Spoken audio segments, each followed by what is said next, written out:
Saudara, setidaknya ada 3 nama kuat yang bakal memanaskan Pilgub Jakarta. Ada Anies, Ahok, hingga Ridwan Kamil.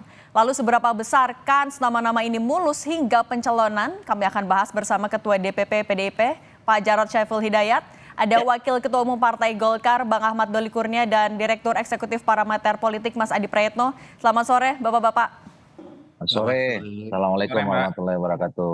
Waalaikumsalam. Saya mau ke Pak Jarod dulu. Pak Jarod, wacana duet Anies dan Ahok kan terganjal nih sama aturan baru yang bilang kalau udah jadi gubernur nggak bisa maju jadi wagub. Nah, tapi Pak Ahok juga lewat akun YouTube-nya kan ngasih sinyal soal kriteria ideal gubernur Jakarta itu seperti apa. Nah, kalau dari PDIP sebenarnya melihatnya gimana sih? Eh, Kalau Jakarta ini kan meskipun bukan ibu kota ya, nantinya kan tetap daerah khusus ya. Dan dengan persoalan begitu kompleks, tentu membutuhkan pemimpin dengan kriteria tertentu begitu ya. Yang pertama tentunya harus bernyali, berani gitu. Termasuk berani membuka diri, berani berinteraksi dengan warganya ya, berani untuk turun ke bawah gitu ya. Harus berani ya. Berani mengambil keputusan cepat. Karena seorang gubernur itu kan eksekutor ya. Eksekutif itu kan eksekutor, pelaksana, harus cepat gitu ya. Karena di Jakarta ini kan berlomba dengan kecepatan. Banyak persoalan-persoalan yang kompleks di Jakarta yang membutuhkan kecepatan di dalam bertindak. Maka ketika misalkan Pak Ahok jadi gubernur waktu itu, dan saya mendampingi beliau begitu ya, beliau memang membuka nomor handphone pribadinya, sehingga warga bisa langsung, kalau ada persoalan-persoalan mendesak, itu langsung bisa sampaikan ke Pak Ahok. Termasuk juga Oke. kita membuka balai kota. Itu supaya warga bisa datang langsung. Balai kota itu terbuka untuk rakyat ketika rakyat membutuhkan penyelesaian atas persoalan-persoalan mendesak di lingkungannya. Yang kedua, seorang pemimpin di Jakarta itu tidak boleh bohong. Jangan bohong. Ya. Apa yang sudah dijanjikan itu harus diwujudkan.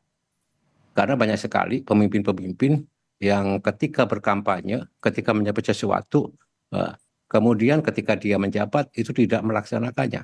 Dan rakyat kita kadang-kadang permisif gitu ya, ya sudahlah biarlah. Seakan-akan rakyat itu dianggap pelupa. Jadi jangan bohong. Kemudian butuh pemimpin yang taat pada aturan, taat pada konstitusi, tidak melanggar aturan, tidak melanggar konstitusi, dan setia kepada sumpah dan janji jabatannya, gitu ya. Karena Jakarta itu membutuhkan orang yang betul-betul tegas, berani mengambil keputusan dan tetap sesuai dengan garis konstitusi dan aturan serta sumpah janji jabatan. Sehingga kriteria-kriteria seperti ini perlu supaya Jakarta ini dengan berbagai kompleksitas persoalan-persoalan yang ada itu bisa diselesaikan secara cepat, tepat, efisien, dan benar-benar langsung yang kesemuanya itu dibiayai oleh APBD. APBD-nya gede banget terus ini. Jadi ya sangat memudahkan untuk bisa membantu orang. Bukankah seorang pemimpin itu juga seorang pelayan? Abdi masyarakat, abdi rakyat, abdi negara. Jadi itu kalau menurut saya. Oke, nah kalau Mas Adi ngeliatnya ini kan ada syarat-syarat juga kriteria ideal dari seorang mantan wakil gubernur juga DKI Jakarta. Kalau Mas Adi ngeliatnya ini ngarahnya ke siapa? Dan juga kalau soal Anies Ahok kan duetnya kayaknya udah terganjal aturan. Mas Adi ngeliatnya berarti kemungkinan keduanya malah jadi rival seberapa besar sih? Ya, pertama soal duet antara Anies dan Ahok ini kan diskursus yang muncul di ruang publik, terutama pembicaraan di kalangan netizen. Saya termasuk yang sebenarnya cukup tidak terlampau percaya bahwa duet ini bisa terrealisasi karena punya hal yang sebenarnya berbeda secara diametral. Di 2017 yang lalu bagi saya itu belum sepenuhnya selesai. Pembelahan cukup ekstrim, efek yang terjadi pada isu-isu yang terjadi pada politik identitas. Nah, yang kedua kalau kita bicara tentang Pilkada Jakarta, tentu variabelnya dua ya. Pertama adalah variabel survei dan saya kira memang siapapun partai politik yang ingin mengusung kader terbaik mereka adalah mereka yang punya nama besar, popularitas dan elektabilitasnya relatif cukup kuat. Pertama bukan hanya tapi bagaimana menangkan pertarungan PDIP ataupun Golkar, siapapun nanti yang diukun, saya termasuk yang hakul yakin bahwa yang diusung itu wajib hukumnya bisa memenangkan pertarungan politik di Jakarta. Tapi variabel yang kedua menurut saya ada variabel elit. Sekalipun ada nama-nama besar yang cukup potensial akan maju di Jakarta. Misalnya kalau di Golkar itu kan muncul nama Pak Ridwan Kamil yang saya kira memang popularitas dan elektabilitasnya bukan hanya kuat di Jawa Barat, tapi di Jakarta juga kuat secara signifikan. Tapi pertimbangan-pertimbangan elit kan tentu menjadi instrumen yang harus dibaca. Karena misalnya ada keinginan Ridwan Kamil kalau maju di Jawa Barat, rasa-rasanya merem saja bisa menang. Kan begitu jalan ceritanya. Sementara untuk Jakarta misalnya Golkar itu mencoba untuk memunculkan nama-nama lain yang saya kira memang belakangan sedang disonding kepada publik. Begitupun di PDIP, kalau mau jujur misalnya, per hari ini, kalau kita melihat basis data-data politik secara umum misalnya, memang harus diakui bahwa nama Ahok masih relatif lebih kuat dibandingkan nama-nama lain seperti Risma, kemudian Bu Sri Mulyani, ataupun Pak Andika Perkasa. Jadi wajar kalau kemudian Ahok belakangan ini mulai muncul dalam spotlight pembicaraan tentang kemungkinannya maju di Jakarta. Tapi apapun saya melihat bahwa baik PDIP, baik Golkar, baik Gerindra dan partai-partai yang lain kalau mau maju di Jakarta wajib hukumnya berkoalisi dengan yang lain karena belum ada satupun partai politik yang sebenarnya cukup syarat sebenarnya bisa mengusung calon gubernur dan wakil gubernur tersendiri. Oleh Oke. karena itu bagi saya mau memajukan siapapun kawan-kawan partai nanti pastinya butuh partai yang lain. Dalam konteks itulah saya membaca dinamika koalisi yang terjadi pada koalisi politik di Pilpres akan turut mendinamisasi bagaimana konfigurasi peta politik di Jakarta akan terjadi. Misalnya di kubunya Bang Doli, Golkar misalnya mencoba untuk memunculkan nama-nama yang akan diusung tentu setelah hasil komunikasi dengan Koalisi Indonesia Maju. Itu yang terdiri dari 4 partai politik yang menjadi penyokong utama Oke. pengusung Oke. Prabowo dan Gibran. Begitupun dengan PDIP, pastinya akan berkomunikasi dengan partai-partai yang lain. Karena per hari ini ternyata kursi PDIP tidak cukup untuk memajukan calon sendiri. Ini yang saya sebut sebagai parabel elit yang saya kira cukup Oke. akan menjelaskan bagaimana konfigurasi politik di Jakarta Oke. nantinya. Oke. Sekarang saya mau ke Bang Doli. Bang Doli kan tadi selain ada Pak Ahok, ada Pak Anies, Ridwan Kamil juga. PAN udah bilang mau majuin Ridwan Kamil di Jakarta bareng sama Gerindra. Nah kalau Golkar sampai sekarang masih belum ada keputusan. Masih nunggu apa lagi sih? Kan pemilu pilkadanya masih lama. Pendaftarannya dari 27 Agustus. Pilkadanya November.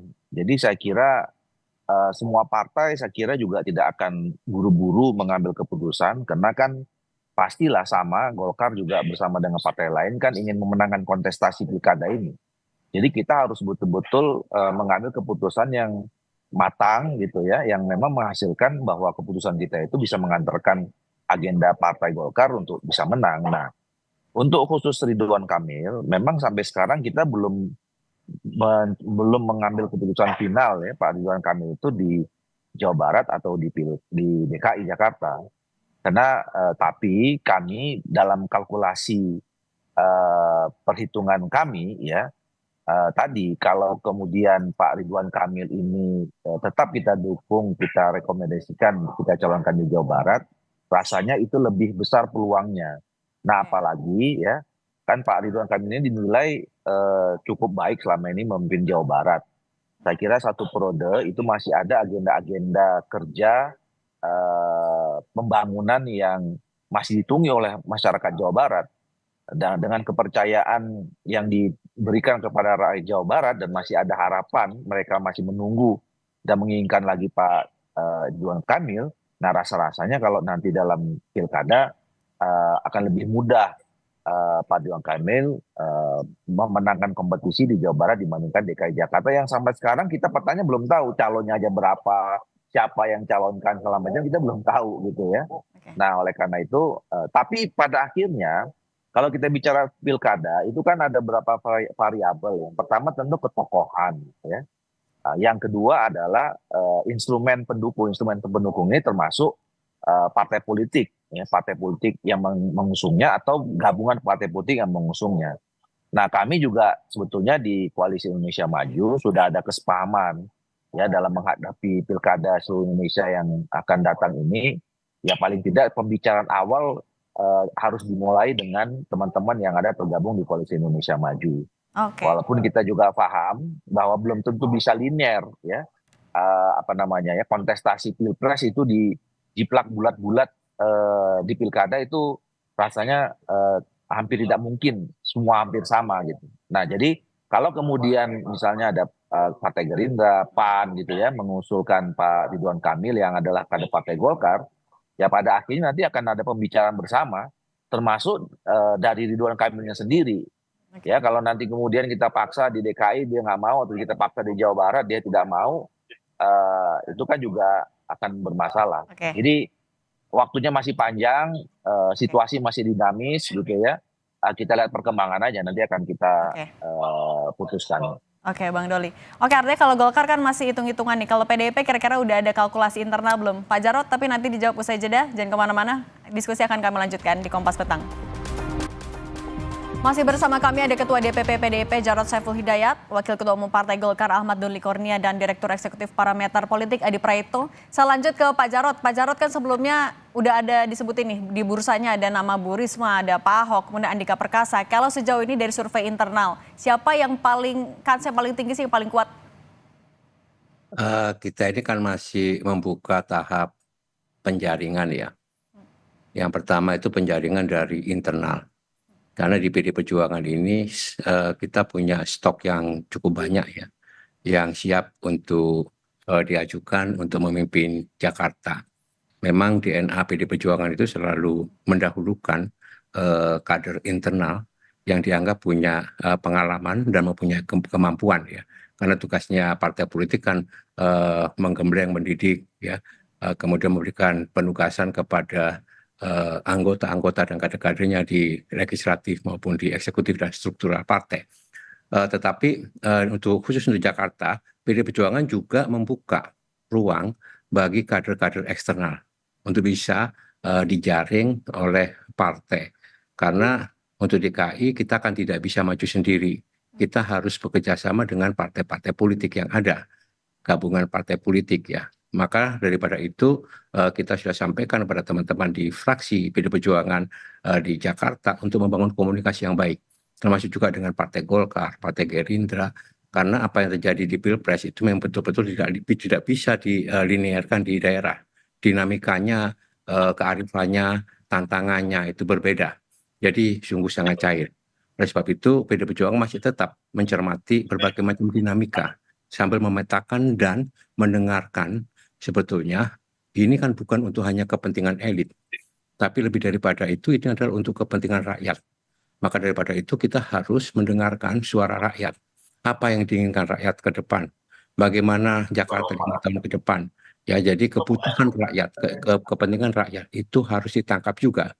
Sehingga kita bisa mengukur, kita bisa mengkalkulasikan dengan siapa calon pemimpin yang tepat untuk bisa memimpin Jakarta. Oke. Lagi untuk Jakarta kita tetap membangun hubungan komunikasi dengan fraksi yang lain, karena tidak ada satupun fraksi di Jakarta yang bisa mengajukan calonnya sendiri. Oke. Kemudian tadi benar, ini waktunya masih cukup panjang.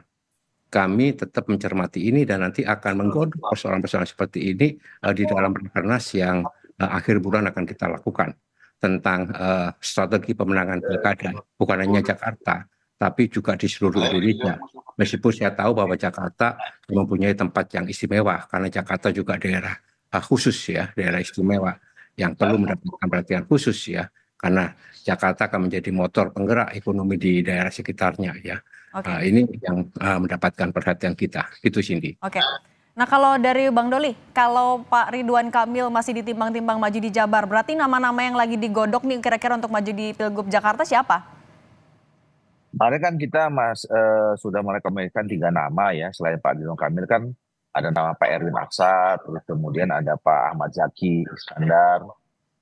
Ya, jadi nama-nama itu sambil juga kita kan sekarang sudah memasuki tahap keempat ya. Kami sudah melakukan proses ini 1,5 tahun yang lalu. Nah, tahap keempat ini adalah tahap survei pertama. Survei pertama ini namanya survei pemantapan penjaringan. Nah, jadi nama-nama yang kemarin sudah kita catat itu diuji secara akademik ya. Apakah memang mereka sudah punya tingkat popularitas atau elektabilitas yang baik atau tidak. Atau nanti mungkin dalam survei ini muncul ada nama yang lain gitu yang mungkin bisa jadi akan masuk dalam pertimbangan kita gitu. Nah, jadi itu yang tadi saya katakan, waktunya masih cukup, semua kemungkinan masih bisa ada. Kita lihat perkembangan yang terjadi seperti apa. Oke, Mas Adi, ngelihatnya kalau sejauh ini, kan nama-nama yang paling kuat memang ada Ridwan Kamil, Ahok, dan juga Anies. Kalau Mas Adi ngelihatnya memang hanya 3 nama itu, atau karena waktu masih panjang bisa ada nama baru? Ya saya kira memang nama-nama ini muncul dalam survei-survei ya, karena memang kalau kita membaca secara politik per hari ini semuanya kan terjadi secara alamiah. Jadi yang muncul dalam top of mind dalam benak orang Jakarta adalah nama-nama yang tadi sudah diperbincangkan. Ada Ridwan Kamil, ada kemudian Anies Baswedan dan Ahok. Itu kan kalkulasi perspektif publik. Tapi kan kita juga harus melihat bagaimana kalkulasi-kalkulasi yang juga akan dihitung oleh elit-elit partai. Misalnya pada level Golkar, kalau mau main aman sebenarnya Ridwan Kamil di Jawa Barat kan merem saja bisa menang. Kan begitu jalan ceritanya. Ya. Misalnya karena mengingat popularitas dan elektabilitas Pak Ridwan Kamil kan paling menjulang dan nyaris tak ada lawan tanding yang sepadan. Plus misalnya kinerjanya itu kan dianggap di atas rata-rata tingkat kepuasan publiknya. Oleh karena itu saya juga memahami kalau kemudian muncul nama Pak RK itu maju di Jakarta, karena beberapa kali pilkada misalnya Golkar ini belum memunculkan nama kader internal mereka sendiri yang memiliki ketokohan dan nama besar, maka wajar kalau kemudian sebenarnya Ridwan Kamil yang sebenarnya lebih kuat di Jawa Barat, kemudian muncul nama di Jakarta, tentu sebagai upaya untuk melihat bagaimana kecenderungan politik di masa yang akan datang. Begitupun dengan PDIP.